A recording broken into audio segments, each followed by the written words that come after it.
¿Alguna vez te has despertado con esa sensación pegajosa, esa certeza silenciosa de que la oscuridad que inunda tu habitación no es solo la ausencia de luz, sino una presencia tangible y pesada?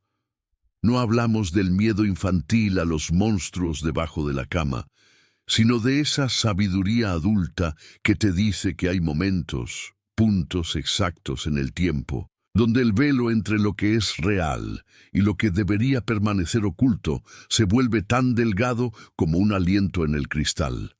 Si has sentido eso, si has mirado el pasillo a las 3 de la mañana y has dudado por un instante de que la sombra al final fuera solo la de una silla, entonces quizás puedas empezar a entender el miedo esencial que gobernaba un pequeño pueblo olvidado en Tamaulipas, en el año de 1922. Un año que la historia oficial marcó por las revueltas que aún chisporroteaban después de la revolución, pero que para aquellos habitantes fue marcado por algo mucho más antiguo y mucho más hambriento que cualquier conflicto político. Para el forastero, para el viajero que llegaba a caballo o en carreta desde Ciudad Victoria, buscando quizá parientes lejanos o simplemente cruzando el estado, el pueblo no tenía nombre. O si lo tenía, era uno que la gente prefería no pronunciar en voz alta. Vamos a llamarle, por la geografía de su miseria y su fatalidad, el límite. Estaba atascado en una depresión de tierra seca, mordido por el sol inclemente del noreste mexicano, donde el único sonido constante era el zumbido de los insectos y el crujido lento de la madera vieja, bajo un calor tan denso que parecía solidificarse en el aire. Pero no era el calor lo que definía a El Límite, aunque ciertamente contribuía a la sensación de opresión. Lo que hacía a ese lugar único y espeluznante era la rutina impuesta por el crepúsculo. Imagínate esto: viajas todo el día, el sol te ha tostado la piel, el polvo se ha pegado a tus pulmones, y finalmente, cuando el reloj apenas marca las 4 de la tarde, vislumbras las primeras chozas, los pocos edificios de adobe y los techos de palma. Hay una promesa de agua fresca y un plato de frijoles. Estás cansado, sediento, y el alivio te empieza a inundar. Pero a medida que te acercas, notas algo extraño. El sol está aún alto, las sombras de los árboles son largas, sí, pero la luz todavía irradia con fuerza desde el horizonte. Sin embargo, la gente se mueve con una urgencia que no corresponde a la hora. No es la prisa del trabajo, sino la prisa de la huida. Las mujeres recogen la ropa de los tendederos con movimientos bruscos. Los hombres, que quizá estaban sentados fumando un cigarro a la sombra de los portales, se levantan de golpe. Los niños son arrastrados del medio de la calle sin recibir ni un solo regaño, solo con la presión silenciosa de una mano materna. Y entonces comienza la sinfonía del miedo. No estoy hablando de un cierre normal de puertas. Olvídate del tranquilo deslizamiento de un pestillo. En El Límite, el anochecer era un ataque, y las puertas, sus únicas trincheras. El sonido era un estruendo colectivo, un golpe sordo y definitivo de madera contra madera, seguido de inmediato por el rechinar de cerrojos oxidados que se echaban, luego un segundo y un tercer cerrojo, como si temieran que el primer seguro no fuera lo suficientemente convincente. Eran puertas cerradas a cal y canto, atrancadas, aseguradas con vigas pesadas que los hombres sacaban de debajo de sus camas o de rincones oscuros. Y lo hacían temprano, muy temprano. Si el sol se ocultaba alrededor de las 6:30 en esa época del año, los habitantes de El Límite ya estaban dentro y atrancados a las 5 en punto. El pueblo pasaba de ser un conjunto de vidas en movimiento, ruidosas y polvorientas, a un cementerio de fachadas ciegas en menos de 15 minutos. ¿Te imaginas la ansiedad de estar en la calle mientras esto ocurre? El viajero, sin entender, se queda en el centro del camino, viendo cómo la luz dorada de la tarde se filtra por rendijas que segundos después son selladas con trapos o tablones. La última persona que ve, quizá el dueño de la única tienda que vende pan, no lo mira con hospitalidad, sino con una mezcla de lástima y reproche. «Apúrate, forastero, ya es tarde», murmura el hombre, y el tono de su voz no es una advertencia de peligro humano, sino una súplica, el sonido de alguien que reza. Y antes de que el viajero pueda siquiera preguntar, el último portal se cierra con un portazo que resuena como un disparo en el silencio. De repente, la calle está desierta. No hay perros ladrando, no hay gallinas picoteando el suelo, no hay humo saliendo de las chimeneas, solo silencio. Un silencio antinatural que te comprime el pecho y te obliga a escuchar tu propia respiración, que de pronto parece demasiado fuerte, demasiado intrusiva. Este es el gancho, ¿verdad? Un pueblo que elige el miedo sobre la comunidad, la reclusión absoluta sobre la hospitalidad. Pero la verdadera pregunta, la que obliga al viajero a apretar las riendas de su caballo, no es ¿por qué cierran?, sino ¿qué? Esperan ver si la puerta se queda abierta. ¿Qué tiene de especial la hora entre la luz y la sombra en ese rincón particular de Tamaulipas? Escucha, esto es crucial. Cuando la tensión es psicológica, no necesita un monstruo rugiendo. Necesita una certeza que se instala lentamente, como el frío de la noche que se mete por debajo de las cobijas. Si te atreves a seguir escuchando esta historia, si quieres saber lo que se esconde detrás de esa manía de cerrar las puertas antes de que caiga el sol, quiero que hagas un pacto conmigo. Si te atreves a llegar hasta el final de la segunda parte, es porque entiendes que el miedo no es un juego. Y si lo sientes de verdad, quiero que te suscribas ahora mismo, porque lo que viene debe ser escuchado con compromiso, en voz baja y con la luz encendida. El viajero de nuestra historia, llamémosle don Eugenio, finalmente encuentra refugio en la única posada del pueblo. Y cuando digo posada, hablo de un cuartucho prestado que el dueño de la tienda de abarrotes, a través de una pequeña ventanilla que parecía una tronera, accede a rentarle por unas cuantas monedas. Don Eugenio tuvo que prometer que no haría ruido, que no encendería fuego y, sobre todo, que bajo ninguna circunstancia, y repito, bajo ninguna circunstancia, se acercaría a la ventana después de que el último rayo de sol hubiese desaparecido. La habitación era pequeña, olía a humedad y a tierra. La única ventana daba a la calle principal, y para don Eugenio fue impactante ver con qué minuciosidad el posadero, un hombre llamado Anselmo, aseguraba el postigo de madera. No solo le puso el cerrojo, sino que clavó 2 tablas más. Luego sacó un paño viejo y grueso y lo metió en las rendijas que aún permitían pasar la luz, sellando el cuarto en una oscuridad que aún no se justificaba. «¿Qué es todo este celo, buen hombre?», preguntó don Eugenio, tratando de sonar ligero, aunque ya su voz llevaba un dejo de nerviosismo. Anselmo, con un rostro hecho de piedra y marcado por cicatrices que no parecían de la guerra, solo le respondió con un susurro que se pegó a las paredes como musgo viejo. «La hora bisagra, don Eugenio, es la hora bisagra». Y con eso se marchó, cerrando la puerta con tanta fuerza que el polvo del techo cayó sobre don Eugenio, y asegurándola con tantas vueltas de llave que el viajero se sintió más prisionero que huésped. Don Eugenio se quedó solo, en un silencio que se le metía en los huesos. Eran poco más de las 5 de la tarde.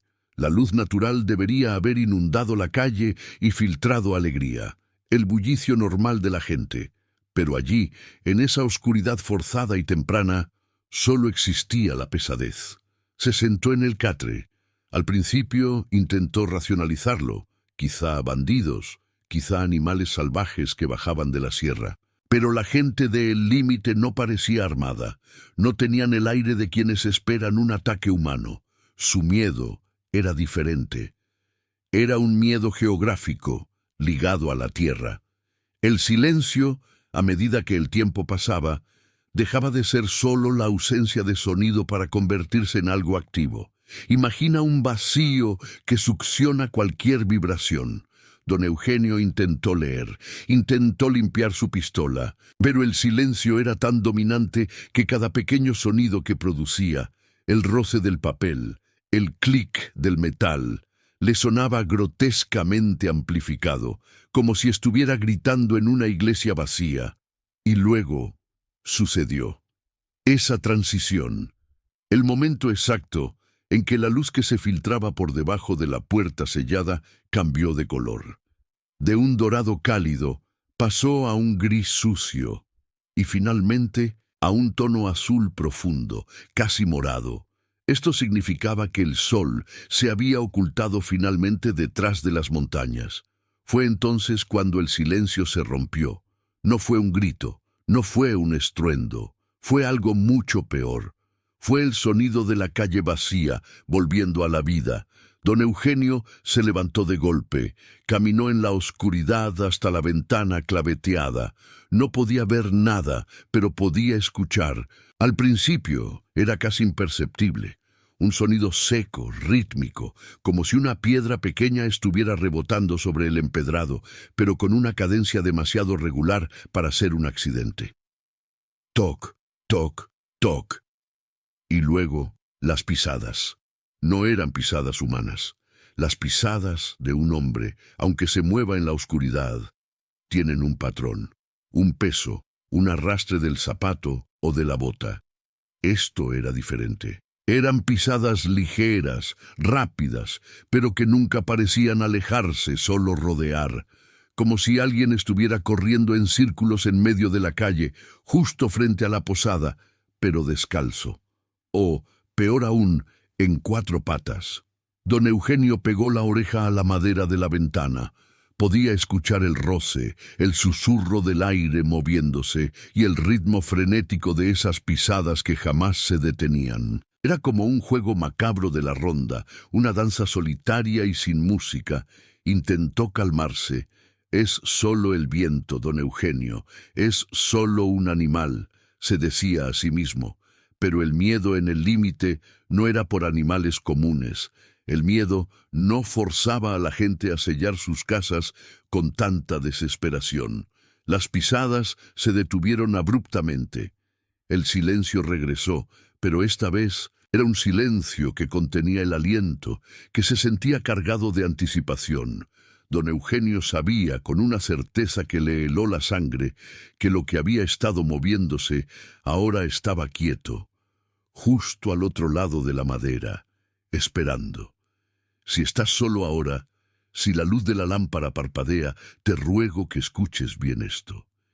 En ese silencio profundo, justo en la madera de la ventana sellada, don Eugenio escuchó algo que lo hizo retroceder y caer al suelo temblando.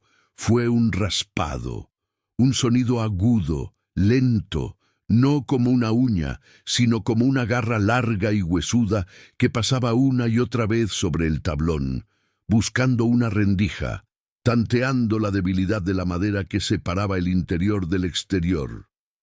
Rasp, rasp. Y mientras esa cosa raspaba, la cosa que no se atrevía a nombrar, el viajero se dio cuenta de lo que realmente significaba la manía de el límite. No cerraban las puertas para protegerse de que algo entrara, sino para evitar que algo mirara hacia adentro.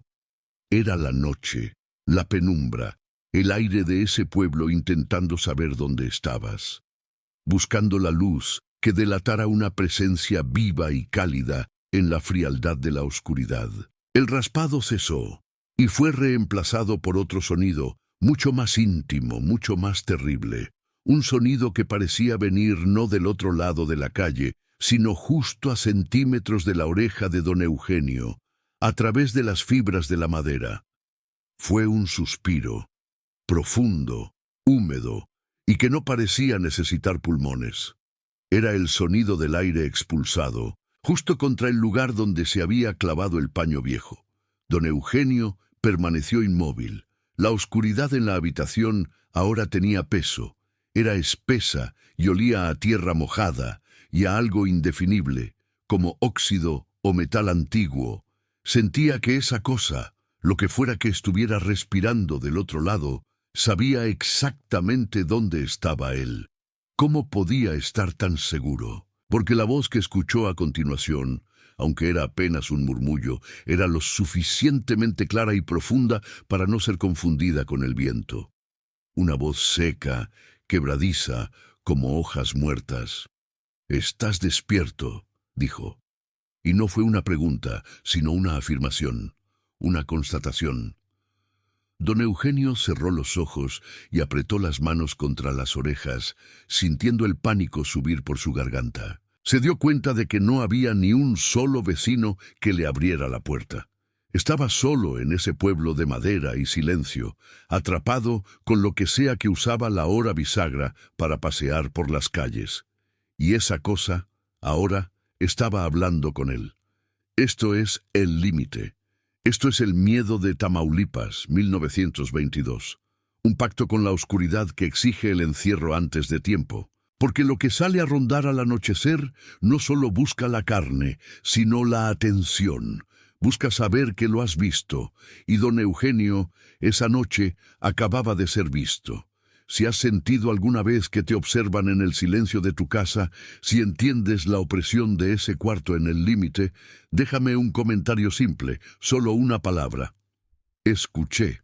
Y compártelo con alguien que no deba estar solo mientras escucha esto. Porque la peor parte del miedo es cuando te das cuenta de que no es la oscuridad la que tiene miedo de ti, sino tú de ella. Y esa voz en el tablón, aún no había terminado de hablar, la noche apenas empezaba, y los cerrojos del límite, por fuertes que fueran, estaban destinados a fallar. Lo que esperaba solo buscaba una rendija, una pequeña grieta en tu fe, y si no la encontraba en la puerta, la encontraría en tu mente.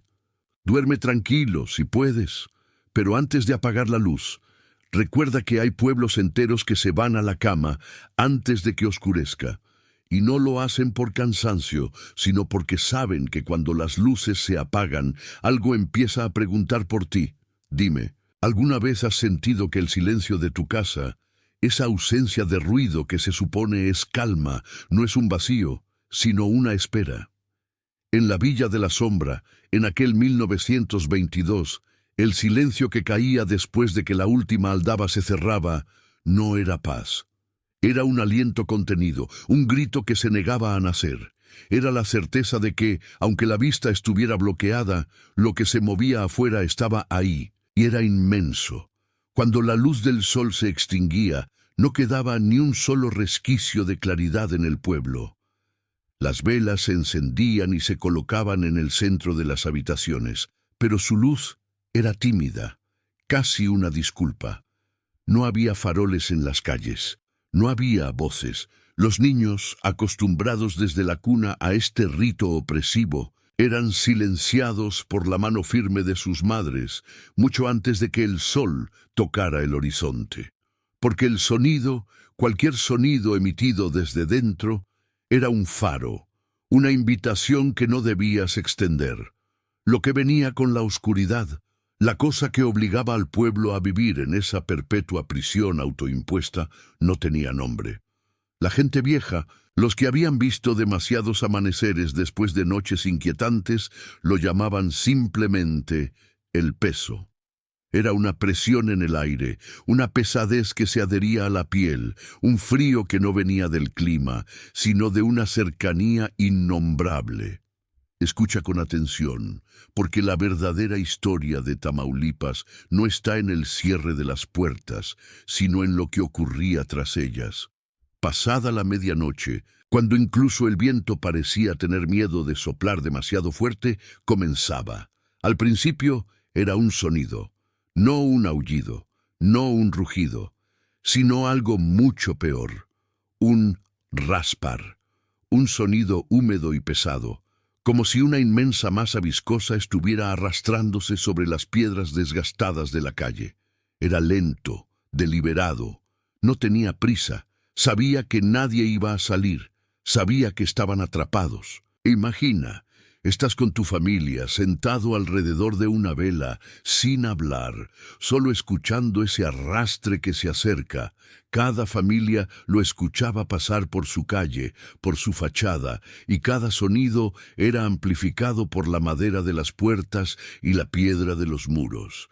Podías escuchar cómo el raspar se detenía justo frente a tu casa, y luego el silencio. Un silencio momentáneo, preñado de anticipación. Está esperando, está probando la cerradura, está oliendo la vida que hay detrás.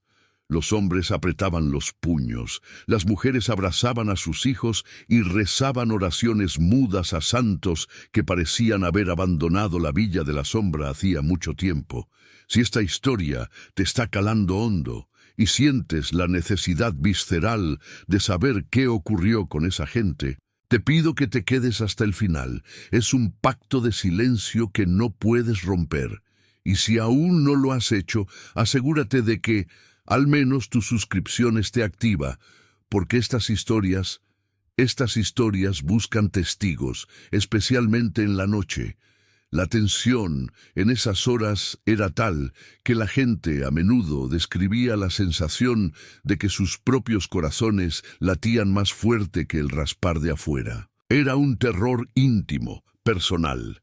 El miedo de que la cosa que estaba ahí fuera supiera tu nombre, supiera exactamente dónde estabas sentado. Hubo una noche, en el crudo invierno de 1922, que se convirtió en el punto de inflexión. La noche que el miedo se transformó en desesperación y la obediencia se encontró con la fatalidad. Era la casa de los Rangel, en el extremo oeste del pueblo, cerca de la acequia. Una casa vieja, con maderas podridas y una puerta principal que crujía incluso de día. El anciano Rangel, don Jesús, había estado enfermo, debilitado. Sus manos temblaban tanto que la noche anterior había fallado en asegurar el pasador superior de la ventana de la cocina. No era negligencia, era el peso de los años, pero en la villa de la sombra, un error era una sentencia. Esa noche, el raspar no pasó de largo, se detuvo y permaneció.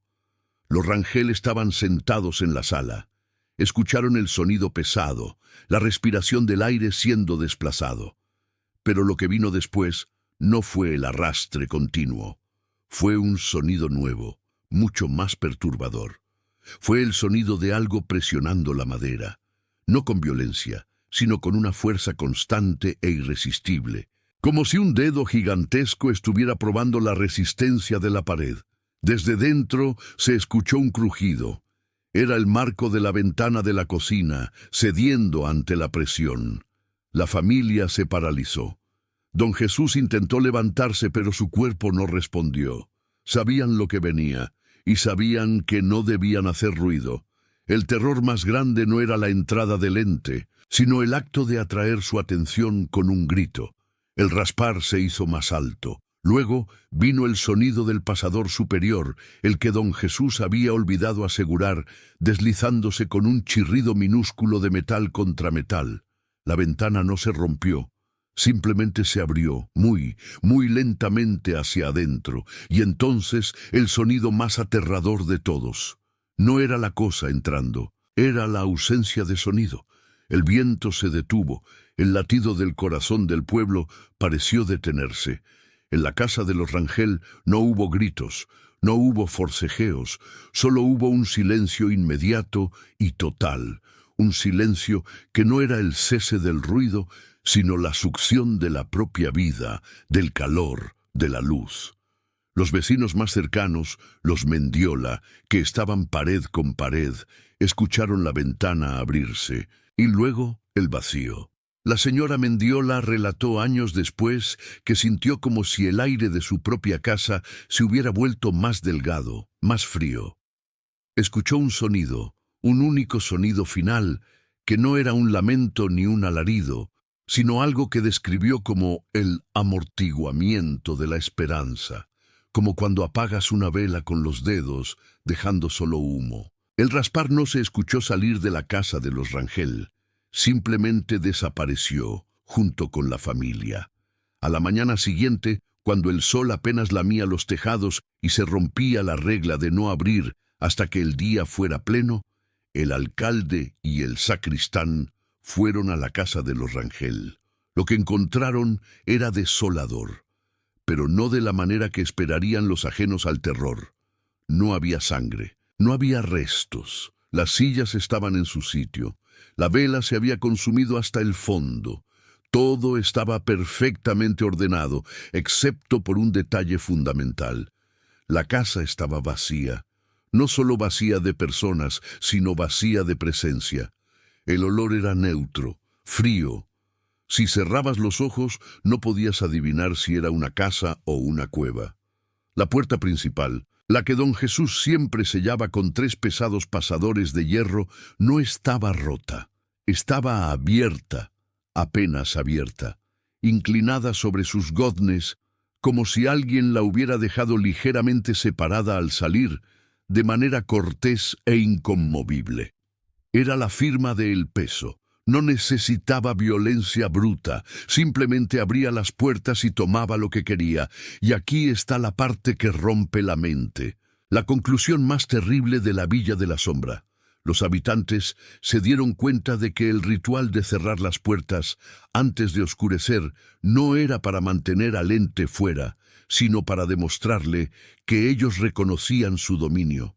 Era una ofrenda silenciosa, era el pueblo rindiendo homenaje a la oscuridad, pidiendo permiso para sobrevivir. Cuando el ente encontraba una puerta abierta, o una que se abría por debilidad, por un error humano, no se enfadaba. Simplemente entendía que esa familia no había cumplido el pacto de su misión. Eran disidentes por negligencia, y la disidencia era erradicada sin piedad, sin ruido. Después de la desaparición de los Rangel, el terror en la Villa de la Sombra se solidificó en una doctrina de supervivencia. Las puertas no solo se cerraban, se reforzaban con más madera, más barrotes, más clavos. La gente ya no dormía, vigilaban, escuchaban, vivían cada noche con la certeza de que el Raspar volvería. Daría la vuelta a la manzana, se detendría un momento y luego pasaría de largo, si es que tenían suerte. El trauma de 1922 se incrustó en el ADN del pueblo. La regla se convirtió en ley sagrada. Y aunque los años pasaron, aunque el nombre de la Villa de la Sombra eventualmente cambió a algo más mundano, cuando las carreteras llegaron y el progreso intentó borrar la historia, la costumbre permaneció. Las nuevas generaciones no sabían exactamente por qué. Sus padres insistían en estar en casa y cerrando todo con llave antes de las 7 de la tarde, pero obedecían con un pánico atávico, porque el miedo no desaparece cuando olvidas la razón. Se transforma en hábito, y es aquí donde la historia de Tamaulipas, 1922, se conecta contigo ahora. Piensa en el silencio de tu casa. Piensa en esa hora exacta, esa frontera tenue entre la luz y la oscuridad, cuando sientes la urgencia irracional de cerrar la ventana que has dejado abierta. ¿Es solo costumbre? ¿O es una memoria ancestral, el eco de una instrucción que se nos grabó a fuego hace 100 años? ¿Te has despertado alguna vez en la mitad de la noche, con la certeza absoluta de que el sonido que escuchaste no fue el viento, sino algo que raspaba en el cemento justo afuera de tu ventana? El peso no fue una leyenda, fue una realidad que exigió sumisión. Y si en aquellos días era imperativo cerrar todas las entradas, en el mundo moderno la regla es la misma. No dejes que el silencio se convierta en una invitación. No dejes que el vacío se convierta en una espera. Piensa en ello, y si alguna vez has sentido esa presencia fría detrás de la nuca, esa certeza de que no estás solo, escríbela en los comentarios. No tiene que ser una frase larga, basta con que escribas «lo escuché» o «no estoy solo». Y si conoces a alguien que duerme con la puerta abierta, compártele esto, pero hazlo rápido, antes de que oscurezca, porque aunque las aldabas sean modernas y las cerraduras sean de acero, hay ciertas cosas, ciertas entidades que solo necesitan un error, un ligero espacio entre el marco y la puerta, para deslizarse dentro y asegurarse de que el silencio esa vez sea permanente. Ahora estás solo, y hace mucho frío, y si escuchas un sonido húmedo arrastrándose en el asfalto, no te asomes. Solo asegúrate de que esa puerta de ahí, esté bien cerrada, muy cerrada, y si ya está cerrada, pregúntate por qué de pronto hace tanto silencio.